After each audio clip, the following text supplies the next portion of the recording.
ವೀಕ್ಷಕರೇ ನಮಸ್ಕಾರ. Correct Kannada information ಚಾನಲ್ಗೆ ತಮಗೆಲ್ಲರಿಗೂ ಸ್ವಾಗತ. ನಮ್ಮ ದೇಶದಲ್ಲಿ ನಾವು ಏನಾದರೂ ಪಡೆದುಕೊಳ್ಬೇಕೆಂದರೆ ನಾವು ಅಧಿಕಾರಿಗಳಿಗೆ ಕಣ್ಣೀರು ಬರುವಂತಹ ಹೋರಾಟಗಳನ್ನು ಮಾಡಿ ಅವರ ಮನವೊಲಿಸುವ ಪರಿಸ್ಥಿತಿ ನಮಗೆ ಬಂದುಬಿಟ್ಟಿದೆ. ಯಾಕೆ ಈ ಮಾತನ್ನು ಹೇಳಿದೆ ಅಂದರೆ, ಮೊನ್ನೆ ನಡೆದ KS ಎಕ್ಸಾಮ್ನ ಲೋಪದೋಷಗಳನ್ನು ನೀವು ಕಣ್ಣಾರೆ ನೋಡಿದ್ದಾಗಿದೆ. ಬೇಡ, ಈಗ ಎಕ್ಸಾಮ್ ಬೇಡ, ಅದರಲ್ಲಿ ಲೋಪದೋಷಗಳಿವೆ ಅಂತ ವಿದ್ಯಾರ್ಥಿಗಳು ಹಗಲು ರಾತ್ರಿ ಅನ್ನೋದು ತೀವ್ರವಾದಂಥ ಪ್ರತಿಭಟನೆ ಕೂಡ ಮಾಡಿದರು.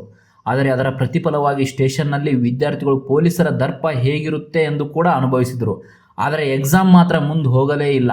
KPSC ಕರ್ಮಕಾಂಡ ಇದೇ ಮೊದಲೇನಲ್ಲ. ಸರ್ಕಾರಿ ಹುದ್ದೆಗಳಲ್ಲಿ ಭ್ರಷ್ಟಾಚಾರ ತುಂಬಿ ಎಲ್ಲಿ ಹರಿಯುತ್ತೆ ಅಂದರೆ ಅದು KPSC ಸಂಸ್ಥೆ ಕಡೆ ಕೈ ಮಾಡಿ ತೋರಿಸುವಷ್ಟು ಕೆಟ್ಟ ಲಂಚಾವತಾರ ಭ್ರಷ್ಟತನ ಈ KPSC ನಡೆಸುವ ಎಕ್ಸಾಮ್ನಲ್ಲಿ ತುಂಬಿ ಹರಿಯುತ್ತದೆ.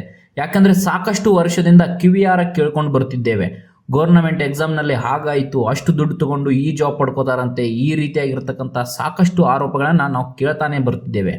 ಮೊನ್ನೆ 27ನೇ ತಾರೀಕು ನಡೆದ KS ಎಕ್ಸಾಮ್ನಲ್ಲಿ ಸಾಕಷ್ಟು ಲೋಪದೋಷಗಳಿದ್ದರೂ ಅದನ್ನು ಮುಂದುವರೆಸಿ ಅಂತ ಕೇವಲ ಎಕ್ಸಾಮ್ 2 ದಿನ ಮುಂಚಿತವಾಗಿ ಇದ್ದರೂ ಕೂಡ ಆ ವಿದ್ಯಾರ್ಥಿಗಳು ತೀವ್ರವಾದಂಥ ಪ್ರತಿಭಟನೆಯನ್ನು ಮಾಡ್ತಿದ್ರು. ಆದರೆ ಈ ಕಡೆ ವಿದ್ಯಾರ್ಥಿಗಳು ಫ್ರೀಡಂ ಪಾರ್ಕ್ನಲ್ಲಿ ತೀವ್ರವಾದಂತಹ ಪ್ರತಿಭಟನೆಯನ್ನು ಮಾಡುತ್ತಿದ್ದರೂ ಕೂಡ ಅವರು ಹೇಳುವ ಲೋಪದೋಷಗಳನ್ನು ಕೇಳಿದರೆ ಈಗ ಎಕ್ಸಾಮ್ ಕಂಡಕ್ಟ್ ಮಾಡಲೇಬಾರದು, ಮುಂದೂಡಲೇಬೇಕು ಎನ್ನುವ ಪರಿಸ್ಥಿತಿ ಇದ್ದರೂ ಕೂಡ ನಮ್ಮ ಸರ್ಕಾರ ಅವರ ಯಾವುದೇ ಒಂದು ಕೂಗನ್ನು ನೋವನ್ನು ಲೆಕ್ಕಕ್ಕೆ ಇಟ್ಟುಕೊಳ್ಳಲಾರದೆ ಎಕ್ಸಾಮ್ನ ನಡೆಸಿಯೇ ಬಿಟ್ಟರು.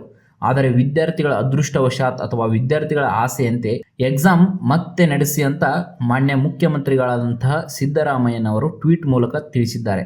ಈ ಮೂಲಕ ಮತ್ತೆ 2 ತಿಂಗಳಲ್ಲಿ ಮತ್ತೆ KS ಎಕ್ಸಾಮ್ ರೀಕಂಡಕ್ಟ್ ಮಾಡಲಾಗುತ್ತೆ.